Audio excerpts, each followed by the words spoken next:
प्रणाम। नमस्ते। ये घटना 1981 की है, टेरी फॉक्स के बारे में। टेरी फॉक्स जो है, उनके पूरे शरीर में कैंसर फैल गया था।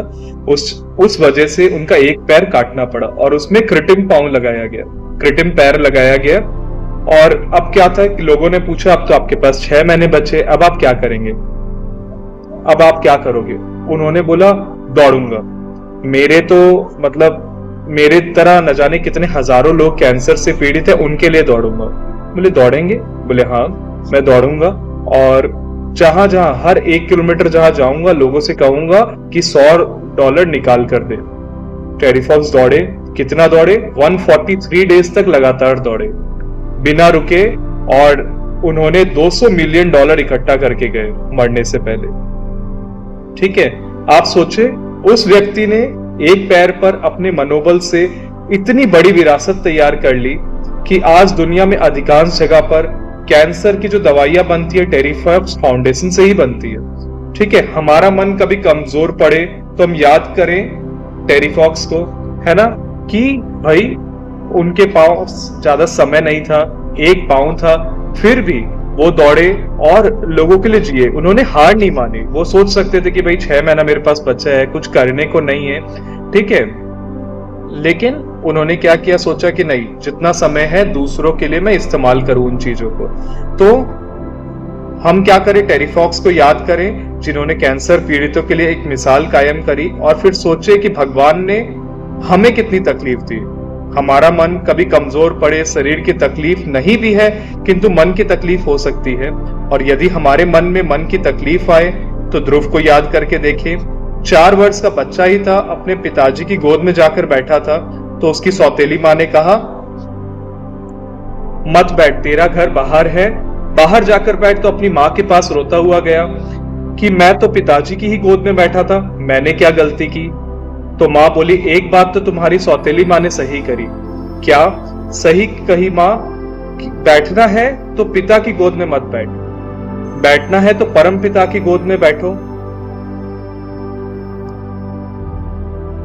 कहां पर मिलेंगे वो?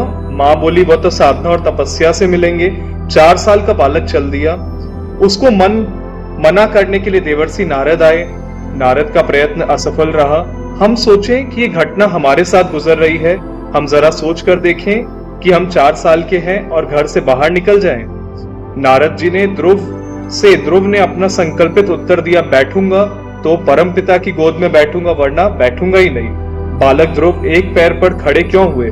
क्योंकि उनका संकल्प ही था कि जब बैठूंगा परमपिता की गोद में बैठूंगा, अन्यथा खड़ा ही रहूंगा। तो उन्होंने खड़े रह करके अपनी साधना को प्रारंभ किया।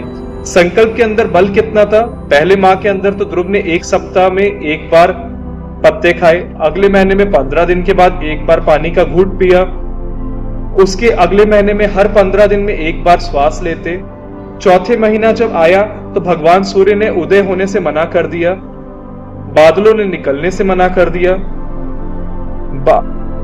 हवा ने बहने से मना कर दिया, धरती ने घूमने से मना कर दिया। सब के सब देवता भगवान के पास गए और बोले, भगवान, वो जो 4 साल का बालक है, उसकी तपस्या के अंदर इतना बल है, उसके संकल्प के अंदर इतना बल है कि उसके अंगूठे के बोझ से ही धरती दबी चली जा रही है।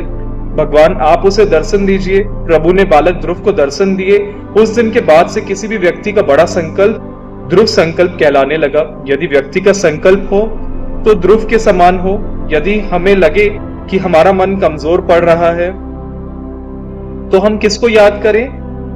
हम याद करके देखें राजा हरिश्चंद्र को, जिन्हें सत्यवादी राजा कहते हैं। जरा सोचिए, जो घटना राजा हरिश्चंद्र के साथ घटी वो हमारे साथ घटी होती तो हमारा क्या होता? हरिश्चंद्र चक्रवर्ती सम्राट थे। गुरु विश्वामित्र उनके पास आए और बोले, राजन, मैंने सपना देखा और सपने में आपने अपना राज्य मुझे दान में दे दिया। हरिश्चंद्र क्या बोले? वो बोले, आपने सपना देखा तो आपका सपना मेरे लिए प्रमाण है, ये पूरा राज्य आपका हुआ। गुरु ने कहा, अब क्या करेंगे हरिश्चंद्र? अब स्वयं को मुझे बेच दीजिए। बेच दिया। हरिश्चंद्र बिक गए, पत्नी बिक गई, पुत्र था रोहितांश, वो भी बिक गया। रोहितांश सांप के काटने के कारण मर गया। जिस शमशान में हरिश्चंद्र चांडाल का कार्य किया करते थे, वहीं पर उनकी पत्नी अपने बेटे का शव लेकर आई। हम कल्पना करके देखिए, पुत्र का शव आया है, उसके बावजूद हरिश्चंद्र दाह संस्कार कर मांगने को बाध्य हैं। वह बोले, नियम मैंने बनाया है तो तोड़ मैं सकता नहीं।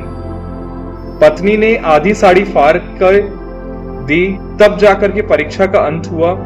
युगों युगों से हम लोग हरिश्चंद्र को सत्यवादी कह के पुकारते, और इसलिए कहकर पुकारते हैं क्योंकि उनके संकल्प में वह बल था। जहां पर दुनिया की कोई भी शक्ति परीक्षा लेने के लिए आ जाए, पर हमें हमारे पद से लक्ष्य से डिगा ना सके, मन कमजोर पड़े, तो हम इन लोगों को जरूर याद करें।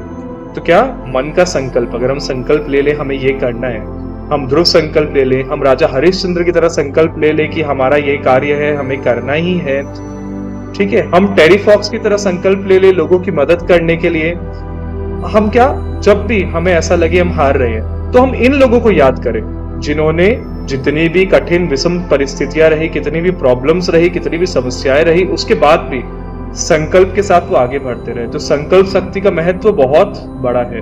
संकल्प लें, जब भी हारा हुआ महसूस करें तो इन लोगों को याद करें। अगर आप गिरते भी हैं, नहीं आगे कुछ कर पा रहे, नहीं संभल पा रहे, असुविधाएं हो भी रही है, आप जो चाह रहे हैं वो नहीं हो पा रहा, पर फिर भी करते जाएं संकल्प की पूर्ति के लिए। हो सकता है आप जैसा चाह रहे हैं राह कुछ और मिल जाए, वो राह काफी बार नहीं भी मिलती, पर हम उन लोगों से तो बेहतर होंगे जिन्होंने कुछ किया ही नहीं जी, वो बस बैठे रहे कि पता नहीं ये कार्य होगा कि नहीं। हमें क्या है, जो हमारा समय का सदुपयोग है, हमें क्या है, हमारे पास जो भगवान ने जो सामर्थ्य दिया है समान रूप से सभी को, ठीक है, तो उन सामर्थ्यों का हम उपयोग करें और कम से कम कार्य करेंगे तो ही हमें सफलता मिलेगी। और हमें उस जगह नहीं बैठना कि हम बस बैठ गए कि नहीं होगा, या नहीं होगा कि नहीं होगा तो भाई बैठे रहते, क्यों ही अपना समय व्यर्थ करें। नहीं, जो हमारे पास समय है, अगर हमने संकल्प लिया तो हमें वो कार्य करना ही है।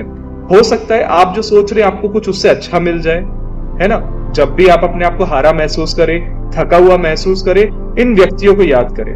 काफी बार जब मैं भी ये वीडियोस बनाता हूं, मैंने भी मतलब कहीं ना कहीं अपने आप को भी मैं ये चीजें समझा रहा हूं, या मुझे भी समझ में आ रही ये चीजें, या खुद मैंने जो समझी, खुद जानी उन चीजों को, काफी लोगों का मेरे पास मैसेज भी आ जाता है कि अगर आप ऐसा बोलते ऐसा लगता है हमारे लिए बना है। ये हर एक व्यक्ति के लिए, ये मेरे लिए है, आपके लिए, हम सबके लिए है, ठीक है। कहीं ना कहीं हम सबके साथ ये चीजें रिलेट हो पाती है ना। तो हमें क्या करना है, संकल्प शक्ति पर जोर देना है और कार्य करते जाना है, ठीक है। कुछ ना कुछ सीखने मिलता है, पहले से हम बेहतर ही होंगे, है ना। तो हमें कोई मापदंड पे तो नहीं चलना कि हमें ऐसा ही करना है या लोग क्या सोचेंगे। हमें जो कार्य करना है उसके पीछे हम आगे जाए, हमें जो काम करना है हम वो करें, संकल्प के साथ आगे करें। जब भी हम असहाय महसूस करें, उस परम पिता परमेश्वर को अपने पास महसूस करें, है ना, और अपने संकल्प शक्ति पर ध्यान दें कि हम कुछ भी कार्य करने में पूर्णतः केपेबल हैं, राइट। बहुत बहुत धन्यवाद। ओम शांति, नमस्ते।